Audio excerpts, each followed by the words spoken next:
Bitiwan mo ako! Ipagpapalit mo ba talaga kami sa mga yan? Ito, tandaan mo, Lucila. Simula ngayon, hindi ko na kayo babalikan. Sino yung dalawang bata na yan? Nakatikim ng suntok, tadyak si inay. Sa walang kwenta naming ama, Commander. Hinding-hindi ko malilimutan ang tagpong yon. Nung mga panahon na ito. Edad 10 na ako. Pati na rin ang kapatid kong si Elmer. Nang dahil doon alam na namin ang nangyayari. Gabi yon ng Merkules.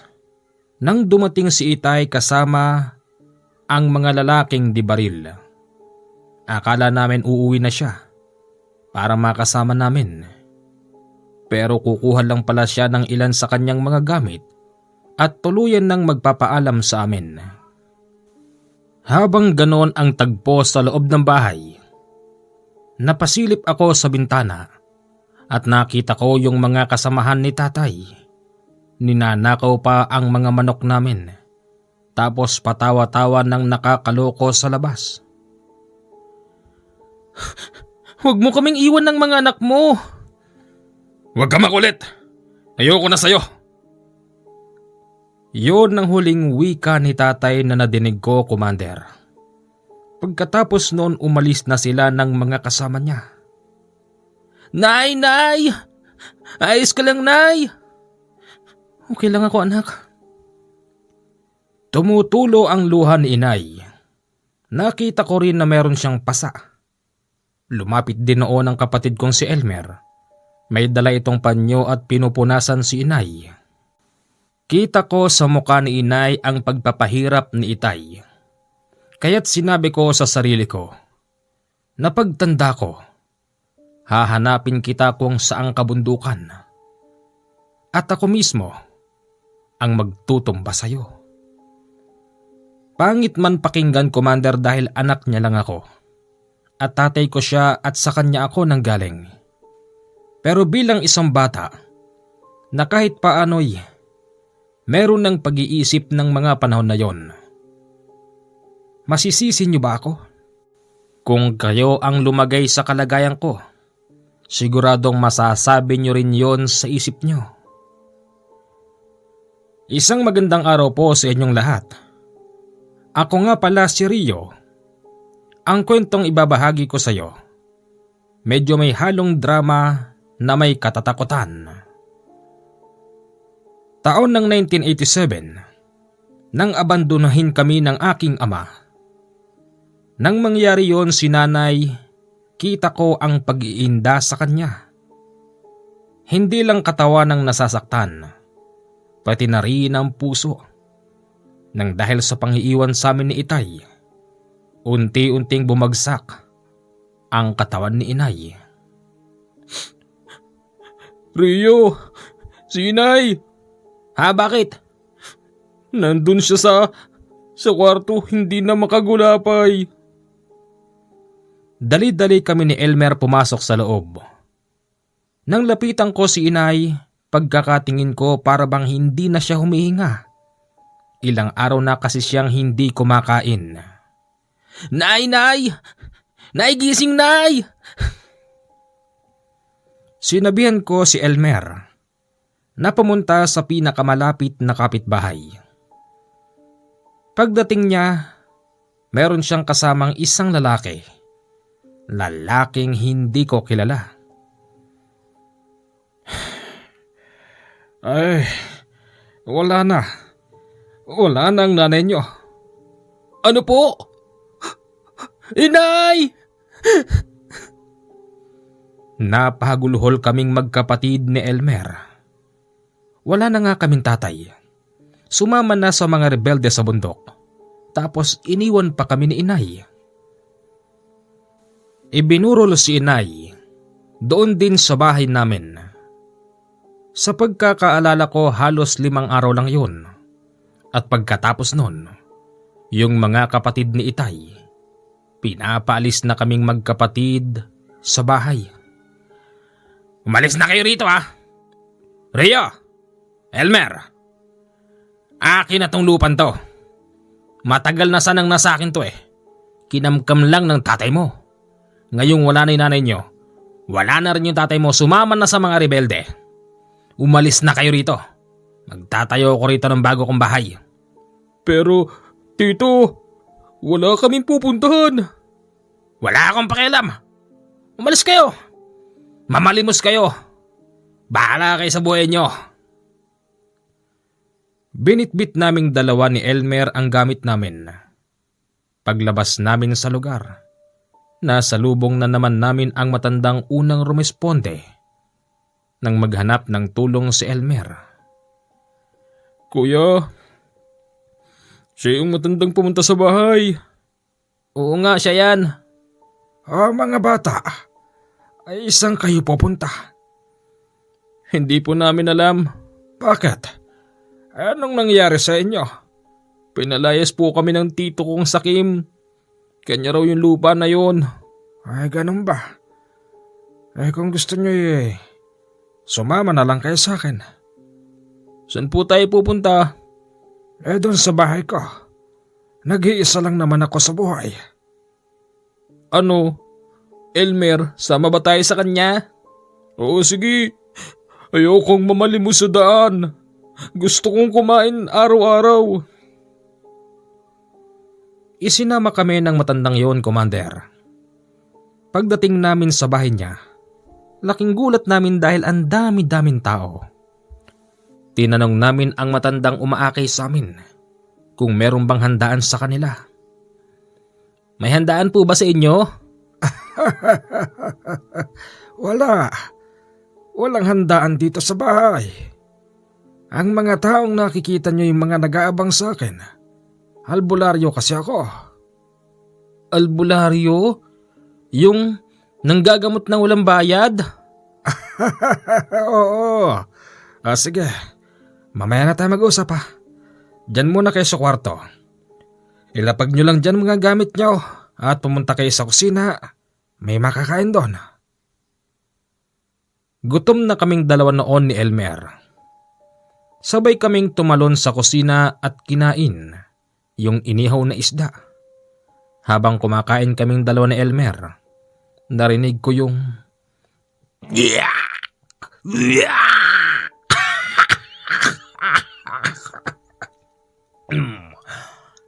Uy! Kuya Rio, ano yun? ewan ko. Napasilip kami sa salas kung saan naroroon ng matanda. Nakita namin yung lalaking pasyente niya.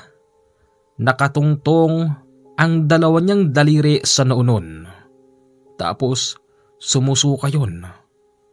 Nakakadiri yung isinuka niya. Nang dahil doon hindi ako nakakain masyado. Akala mo siguro aswang, may isahan mo ko. Ala na, naipasuka ko na yung pinakain mo sa kanya. Kaya hindi mo na maitutuloy pa masama mong balak sa kanya. Aswang? Aswang daw sabi niya? Oo, aswang. Pagkatapos nun, nilapitan kami ng matanda. Kayong dalawa dyan. Ayos lang ba kayo? Nakita ko sumilip ka kanina. Ano nang ang pangalan mo ulit? Rio po.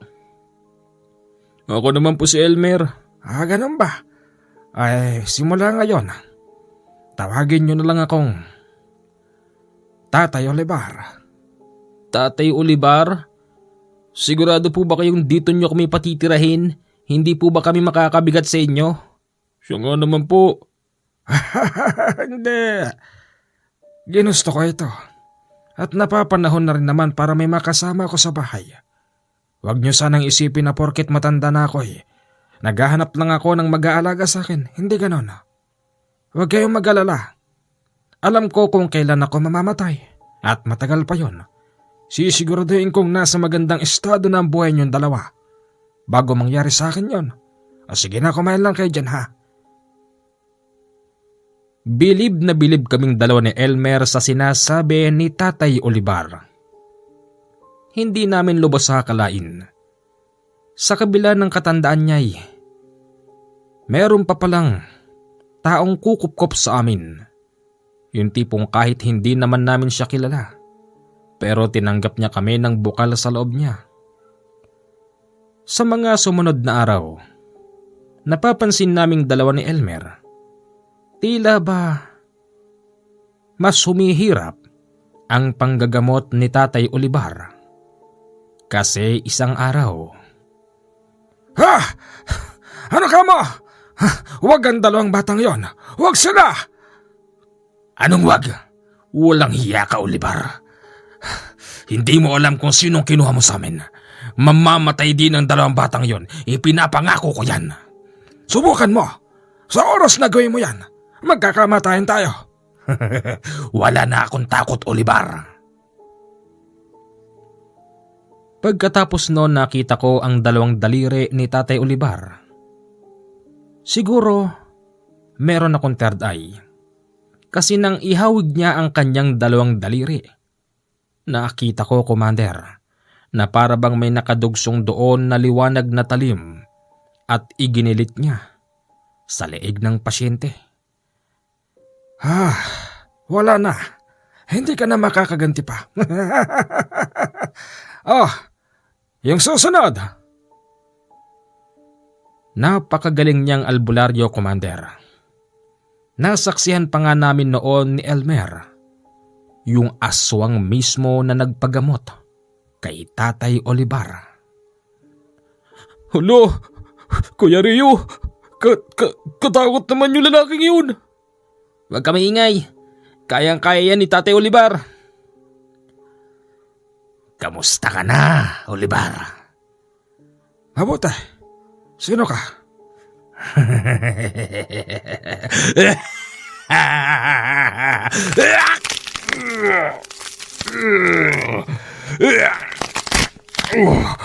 Umanda ka sa akin, Olivar. Papatayin ko kayong lahat dito sa loob ng bahay. Nagbitak-bitak ang balat ng lalaking yun. Nakita ko rin na para bang nagbabaga ang buto niya sa loob. Tumulis ang mga pangilat ko. Yung mga mata nito ay parang luluwa na mapupula. Olivar, panahon na ng paniningil. Wika pa niya. Ano? Ano bang kasalanan ko sa iyo, ha? Sino ka ba? Sa dinami-dami mong sinagasaan, hindi mo na kami maalala. Tumingin sa amin yon, Commander, ng napakatalim. Una sa akin, simula ulo hanggang paa. Ganon din kay Elmer. Tapos nakita kong lumabas ang dila niya. Humaba yon ng kulang 1 dipa. At kaunti na lang maaabot na kaming magkapatid. Nang biglang tinabas yun ni Tatay Olivar. Pero yung dila niyang humaba hindi man lang naputol. Nang dahil doon, bumalikwas ang mahaba niyang dila at pinaluputan ang leeg ni Tatay Olivar. Anong ginagawa mo? Batang paslit lang kami noon ni Elmer, pero meron na kaming isip na lumaban. Nakita ko ang itak na nakalagay sa takyaran. Kinuha ko yung, Commander, at nagtatakbo. Agad kong sinalaksak yun sa tiyan ng aswang. Ganon din ang ginawa ni Elmer. Palakol naman yung dala niya at hinataw niya ng ilang beses sa likod ng aswang. Dahilan kung bakit nito nabitiwan si Tatay Olivar. Mga buwisit kayo, mga bata kayo. Mga pagkain ko lang kayo. Bakit kayo nakikialam? Walang iya ka! Papatay kita! Napakatapang ng kapatid kong si Elmer. Harap-harapan na ipinalakol niya yung mukha ng aswang. Nasugatan naman ito, tapos yung likod niya. Kaya't mabilis itong tumalon sa bintana at nagtatakbo. Salamat sa inyo, mga bata. Akala ko'y katapusan ko na.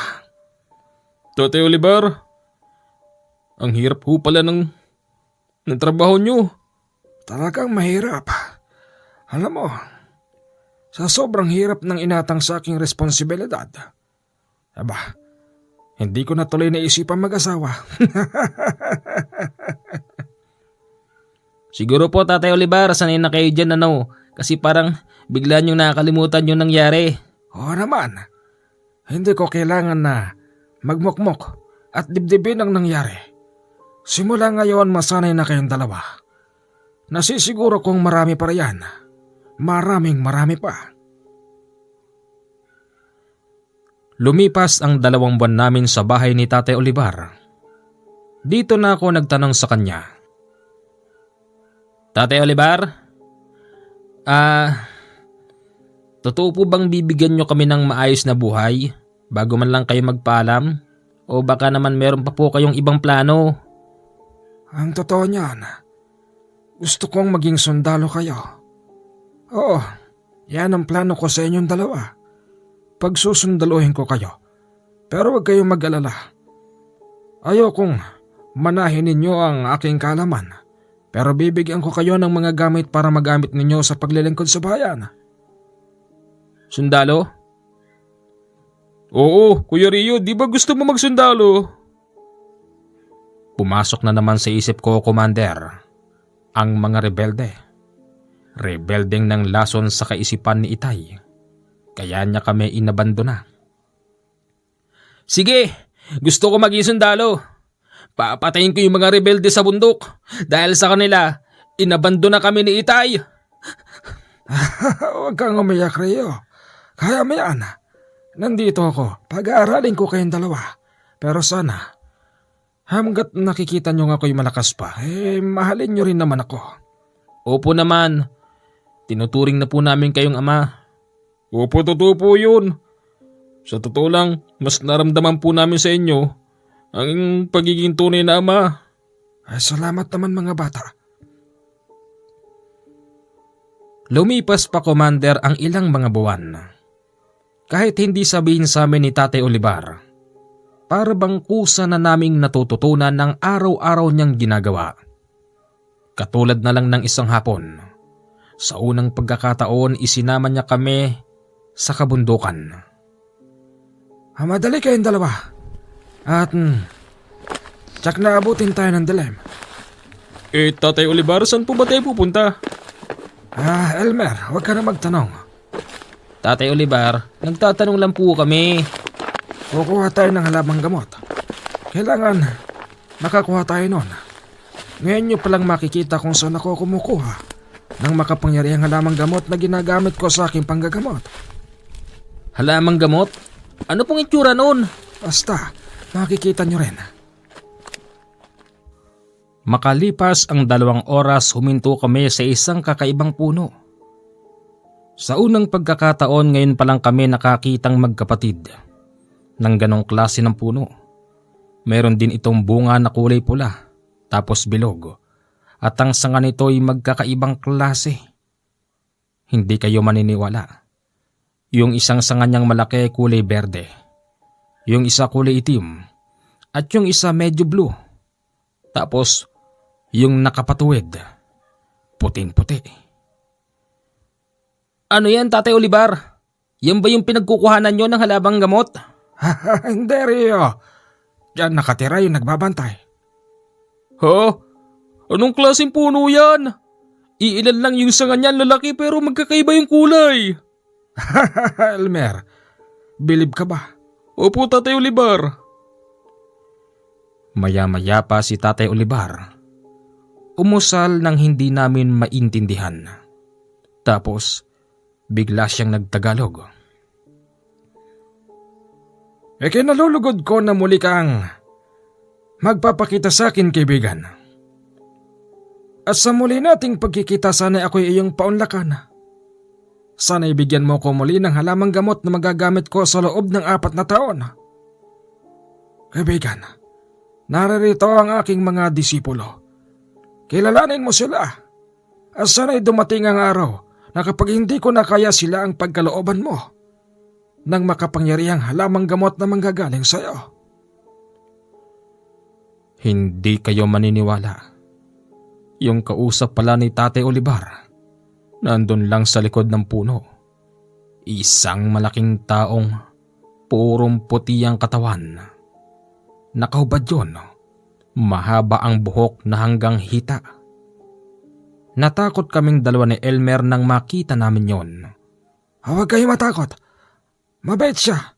Hindi siya nangunguha ng bata. Ipagkakaloob ko sa iyo ang iyong kahilingan. Basta siguraduhin mo lang, Oliver, na ang dalawang batang yan ay muling magpapakita sa akin balang araw. Kaibigan. Oh, Ang mga kamay nito'y kumumpas. Kung saan sa kumumpas, doon kami napatingin.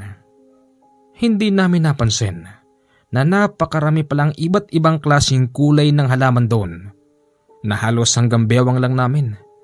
Samantalang kanina, madilim ang bahaging yun. Dalihan niyo. Meron lang kayong 5 minuto. Pitas kami ng pitas ng dahon. Base na rin sa utos sa amin ni Tatay Olivar. Lumipas pa ang ilang mga taon. Nasanay na kami sa panggagamot ni Tatay Olivar. Tila ba normal na lang sa aming magkapatid yung mga mahihirap na ginagamot ng itinuturing naming ama. 17 anyos na kaming magkapatid, Commander. Dito ay unang beses kaming pinagkalooban ng gamit. Elmer. Rhea. Halika kayong dalawa't meron akong bibigay sa inyo. Ano po yan, Tay? Eto. Sa'yo na ito. Wow, ito yung... ito yung gusto kong gamit noon pa. Yung noon ko pa po gusto sanang isuot. Alam ko. Alam kong ninanais mo ang gamit na yan. Sa'yo na yan. Ako po ba, Tatay Olivar? Meron po ba ako? Siyempre naman, Elmer. Ito naman ang sa'yo. Wow! Ang ganda nito! Akala niyo siguro hindi ko napapansin na ninanais niyo mga gamit na yan. Ngayon, mga anak, ngayong ipinagkaloob ko na sa inyo ang mga gamit na gusto niyo. Alam kong kahit di niyo sabihin sa akin, meron na kayong nalalaman dahil sa tagal ng panahon na magkakasama tayo. Pakitaan niyo nga ako, mga anak. Anong ibig mong sabihin ni Tay? Rhea, nabalitaan mo naman siguro ang nangyari doon sa baryo. Elmer, Opo. gusto kong patayin niyo ang aswang. Patayin niyo siya. Dalhin niyo sa akin ang kanyang ulo. Alam namin ang issue na yon, Commander. Pero hindi nakikialam si Tatay Olivar. Sabi nga niya, wag lang lalapit sa kanyang bakuran ng aswang. Papatayin niya raw yun. Pero hindi naman lumalapit. Para bang sinasadya ng aswang na wag mapunta sa teritoryo ng albularyo na si Tatay Olivar. Kinagabihan nagpunta kami sa baryo. Kasi inaabangan namin na magpakita ang mapanalasang aswang. Kuya Rio, sigurado kaya magpapakita ngayon yung aswang na yon? Sa palagay ko nga magpapakita talaga yun. Kapag nagpakita siya sa akin, Elmer, gagamitin ko tong binigay sa akin ni Tatay Olivar. Ako din. Napadaan kami sa barangay hall. Nakita namin merong mga lalaking naka-formation. Lahat sila merong hawak-hawak na baton. Tapos, yung nasa harap nila ay nagmamando ng plano. Sa oras na magpakita sa atin ng demonyong aswang na yon, huwag kayong mangingimi na patayin siya. Wika nung isang lalaki. Doon namin namukaan na yun pala ang kapitan ng baryo. Nang makita niya kami, tinawag niya kami, Commander. Oh, yung dalawang anak-anakan dyan ni Tandang Olivar. Lumapit nga kayong dalawa dito. Nariyan na po, Kapitan. Gabi na. Bakit nandito pa kayo sa labas? Kapitan, Huwag mo sasabihin na inutusan tayo ni Itay. Oo. Anong pinagbubulungan yung dalawa? Ang totoo po niyan, bibili lang po sana kami. Nagpapabili po si Itay ng gagamitin niya sa panggagamot niya bukas. Umuwi na kayong dalawa. Baka mamaya, sumabog ang balita na 2 anak ng matandang albularyo pinatay ng aswang. Pinagtabuyan niya kami nung oras na yon. Ganun pa man lumiwa kami ng daan ni Elmer. Nagtungo kami sa kabila, kaya't hindi kami nakita ng mga bantay-bayan. Tiyempo, may nakita kaming isang lumang bahay. Tignan mo yun, may lumang bahay dun. Kaya nga, umihi noon si Elmer sa gilid ng bakod noon at ako na may nakatayo lang hanggang sa nakadinig kami ng malakas na sigaw. Kuya Rio, doon sa gawin doon. Tara. Nagtatakbo kaming magkapatid. Pagdating namin doon nakakita kami ng isang malaking ibon. Nakaukyabit yon sa bintana ng bahay tapos may babaeng nagsisisigaw sa loob. Akin na yung anak mo! Hoy! Anong ginagawa mo dyan? Bakit hindi ko kayo naamoy? Talagang di mo kami maamoy. Mga albularyo kami. Ganon? Albularyo daw? Hindi nyo ba alam? Marami na akong napatay na albularyo. Gusto nyong pumila? Mayabang ka ha? Ang utos sa amin noon ni Tatay Olivar. Yung mga gamit na binigay niya sa amin ilagay lang namin sa aming kamao. Tapos itali ang kulay puting tela. Ganon ang ginawa naming magkapatid. Sabay pa nga kami noon sumugod. Nagkamali pa nga noon si Elmer. Kaya't dire-diretso siyang lumagapak sa loob ng bahay ng babae. Nilapitan niya yung babaeng buntis. Tapos niyakap. Huwag ka matakot. Okay ka lang? Aswang! Andito kami. Kami bahala sa'yo. Habang kinokomport ni Elmer yung babaeng buntis, ako naman kasalukuyang nakikipagbuno sa aswang. Ramdam ko yung mga matutulis niyang ngipin at kuko na bumabaon sa aking katawan pero hindi ko yon iniinda. Hanggang sa nakabawi ako, Commander. Sinuntok ko siya sa sikmura. Bumulagta yun. Tinapakan ko 2 niyang pakpak nang bumulagta siya tapos hinawakan ko yung ulo niya. At pilit ko yon nilagtas sa katawan niya.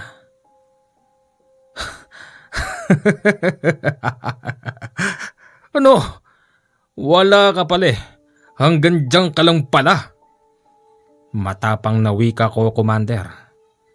Nang madinig naming paparating na ang mga bantay bayan, doon pa lang kami tumalilis ng kapatid kong si Elmer. O ate, alis na kami ha. Ikaw nang bahala magpaliwanag sa kanila pero itago mo kami ha. Oo. Sinabi namin kay Tatay Olivar na simula ngayon wala nang manggugulo pa na aswang sa baryo dahil bitbit ko na yung ulo nun. Magaling ang ginawa mo, Rio. Yes, Elmer. Ako? Di kinumport ko po yung babae. Ayan. Yan ang pagkakamali mo. Patawad po, Tatay Olivar. Naku, wala yan. Sige na. Lumipas pa nga ang mahigit 1 taon. Kapwa 18 na kaming magkapatid. Mag-apply na kayo ng sundalo. Pwede na kayo mag-apply. Saan nyo ba gusto? Ako po kahit nasa constabulary na lang. Ako naman po sa army. Sige. At kapag napadaan dito yung kumpare kong retired, kakausapin ko. Sasabihin kong ipasok kayo. May connection naman siya sa loob. Hindi nagtagal dumaan nga ang kumpare ni Tatay Olivar. May tao po. Buksan mo, Elmer.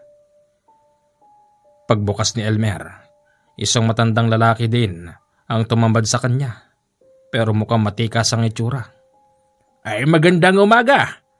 Nariyan ba si Paring Olivar? Ay nandito po. Tay, may naghahanap po sa inyo. Ay, papasukin mo. Yun na pala yung matandang inaantay namin. Sabi ng Tatay Olivar ipasok daw kami sa pagiging sundalo dahil ito ay retirado. Sige pare, mukhang maaasahan naman at matino tong dalawang to. Pero ito ang tatandaan yung dalawa, kapag kayo'y nasa serbisyo na, huwag kayong magiging abusado. Opo. Sa kabutihang palad, Commander, mabilis naman po kaming nakapasok sa PC at sa Army. Magkahiwalay kami magkapatid. Nadistino po ako noon sa Mindanao, habang ang kapatid ko naman nadistino sa bandang dulo ng norte. Sa totoo lang, sa ilang buwan na hindi ko pag-uwi sa bahay, namimiss ko po ang aking Tatay Olivar. Wala kasi akong balita. Ganun pa man, nagpapadala ako ng sulat sa kanya, pero walang bumabalik sa akin. Nag-aalala na ako sa kanya, Commander, na baka kung ano nang nangyari sa itinuring naming ama.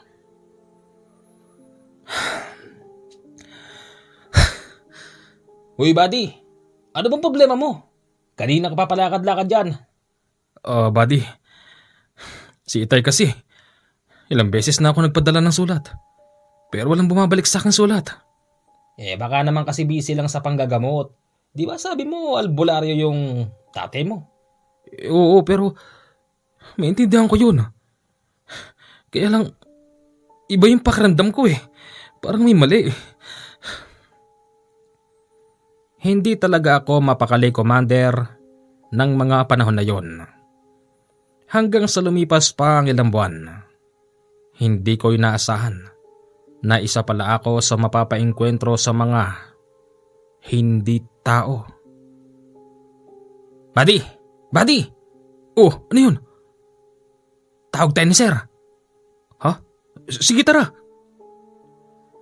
Pinatawag kami ng opisyal namin upang mag-conduct ng operasyon. Nakatanggap kasi ito ng tango mula sa aming brigada. Sumunod kami sa tinatawag naming platoon leader. Sinuong namin ang masukal na bahagi ng bayan yon. Pagdating namin doon, wala namang kaming nakitang kakaiba. Hanggang sa nang papaalis na kami, doon kami nakadinig ng sunod-sunod na putukan. Wala namang namatay noon, Commander, pero ang pinagtataka namin, tao ba yung mga nakalaban namin? Kasi ako alam ko sa sarili ko na nakatama ako ng kalaban. Pero bakit? Wala man lang bumulagta sa kanila. Buddy, napakatahimik mo talaga. Naiisip mo ba yung pinagdaanan o yung tatay-tatayan mo? Hindi ko iniisip yung pinagdaanan. Ang sabihin mo, nagugulat ka kasi natira mo ng malapitan yung rebelde. Pero hindi na dedo. Ang iniisip ko si Tatay Olivar. Baka kung napano na siya. Buddy, kung ako sa'yo mag-request ka ng pasis, bibigyan ka naman ng opisyal natin, mabait naman yun. Sana nga, buddy. Sa unang pagkakataon nakakuha ako ng pases. Mabilis kong tiniklop ang mga gamit ko. Inggit na inggit sa akin ang mga kasamahan kong matatagal na roon. Uy, buddy. Oh, buddy, bakit? Buti ka pa. Ha? Buti ka pa. Makakauwi ka sa inyo. Kayo nga dyan madalas eh. Anong madalas? Hindi pa ako nakakahingi ng pasis. Kalahating taon na. Ganun ba? Bakit? May uwian ka pa ba? Aba syempre meron pa akong tatay at nanay. Kaya lang iniisip ko yung kasintahan ko baka... Buddy, yan naman ang hirap sa'yo. Iiwan mo yung syota mo tapos hindi ka magtitiwala. Tiwala lang. Parang nang sa ganun, magtagal kayo. Paano kung nagtiwala nga ako tapos kinukupot na pala siya ng ibang... Buddy, huwag ka mag-isip ng ganun. O di kung totoo man yun at meron ka ebidensya, di iwan mo. Buddy, sundalo ka. Di ka pwedeng paapekto sa mga ganun. Yabang nito. Ikaw nga dyan kung di ka pa binigyan ng pasis ni Sir. Baka hanggang ngayon nagmumukmok ka pa rin. Kahit nakikipagdigma na tayo, ang isip mo nandun pa rin sa Tatay Olivar mo. Oo na. Buddy, paano? Alis na ako. Buddy, pasalubong namin ha. Oo. Nang makauwi ako sa bahay ni Tatay Olivar, laking gulat ko dahil merong babaeng nakasuot ng purong puti ang nakaupo sa harap ng bahay. Teka, sino yung babae na yun? Wala namang ibang tao. Pasyente kaya to? Paglapit ko roon agad ko siyang tinanong. Hello? Hello po. Pasyente ka ba ni Itay? Hindi po. Oh. Kuya Rio? Elmer! Nag-akapan kaming magkapatid dahil sa pagkamis namin sa isa't isa. Tinanong ko si Elmer kung nasan si Tatay Olivar. Sabi niya'y dumayo raw sa kabilang barangay dahil meron itong gagamutin. Si Elmer, isang araw pa lang daw sila doon at kasama niya ang babae. Aba, talaga nga naman no. Nag-asawa ka na pala. Hindi ko mapigilan eh. Tsaka di pa asawa. Kalib-in pa lang. Ganun ba? Kamusta naman doon sa destino mo? Ayun, tahimik. Kakainip. Palit kaya tayo? Kung pwede, bakit hindi? Siya nga pala. Ano pangalan nung babae mo? Siya si Charmaine. Charmaine, ako nga pala si Rio. Kinagagala kitang makilala, kuya. Buntis ka pala? Teka, tagasan ka? Taga Cagayan yan, kuya. Aba, nakadali ka ng ano bang lahin mga tao doon? Itawis ba? Oo, Itawis po ako. Mabait naman ang Itawis ng makasama namin ito sa bahay. Sa unang gabi, Commander, ng pagbabakasyon ko sa bahay, hindi namin nakasama ang Tatay Olivar. Nag-inumang kaming magkapatid ng gabing yon, habang ang babae natutulog na sa loob. Ramdam ko yung init ng gamit. Kaparehas ito ng naramdaman ko nang minsang kaming mapalaban sa hindi mga tao sa Mindanao.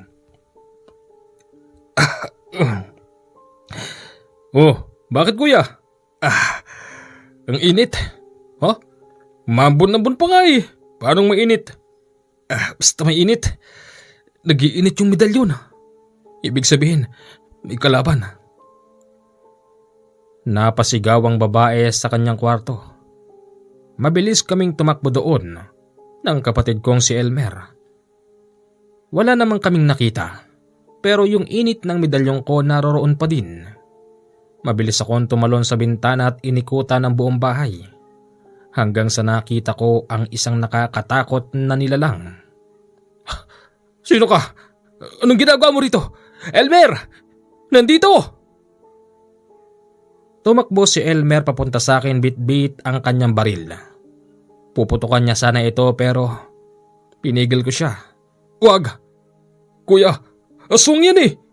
Alam kong aswang yan. Nakatingin lang sa amin yon habang nanglilisik ang mga mata. Maya-maya pa meron siyang binunot sa tagliran. Nang diri kaming magkapatid nang makita naming parang atay yata yun. Pinangas niya ito sa harapan namin sabay tawa. Hoy, ikaw kung gusto mo pang mabuhay umalis ka na rito. Baka hindi mo alam bahay to ng albularyo. Umalis ka na! Sa oras na putukan kita. Sinisigurado ko sa'yo, tanggal ang kaluluwa mo. Ganun ba? Natawa lang yun sa kabila ng pananakot namin. Maya-maya pa yung kinakain niya itinapon niya sa dilim.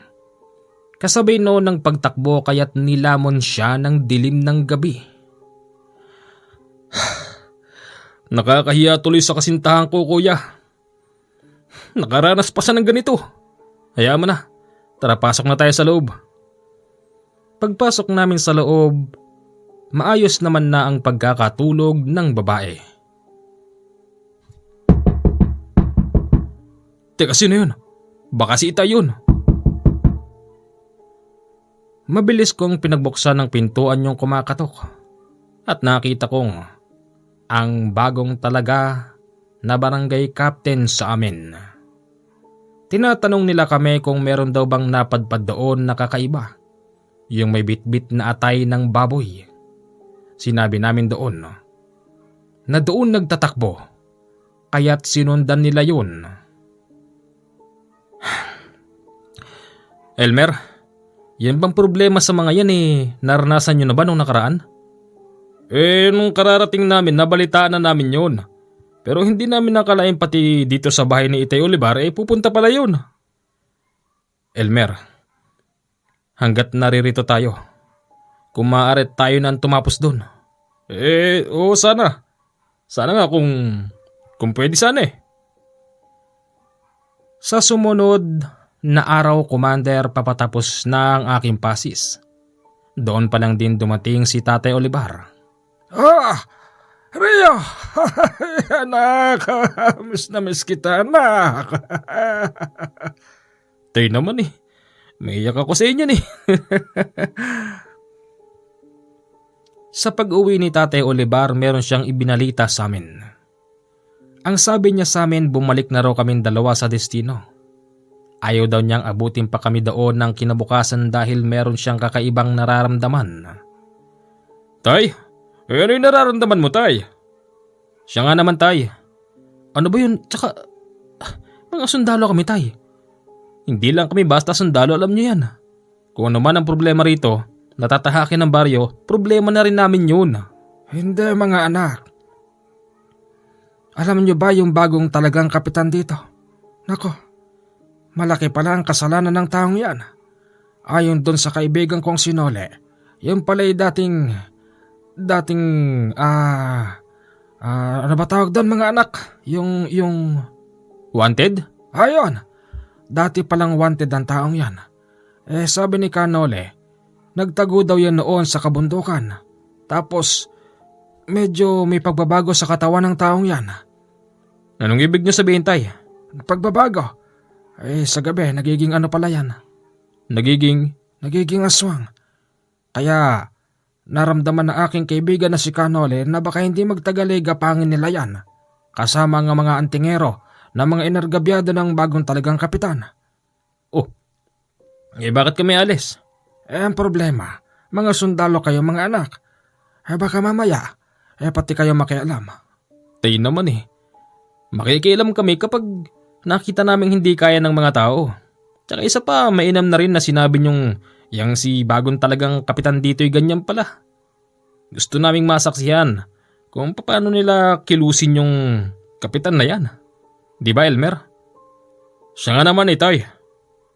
Hep, hep, hep. Kasalukuyan po nating isasarado muna ang kwentong to at ipagpapatuloy po natin bukas ng tanghali. Late na po kasi. Yung kadugtong po nito ay halos nasa ganito rin po kahaba o mas mahaba pa rito. Bigyan niyo naman ako ng isang like and comment bilang pagpapasalamat. Maraming salamat mga ginigiliw kong tagapakinig. Biti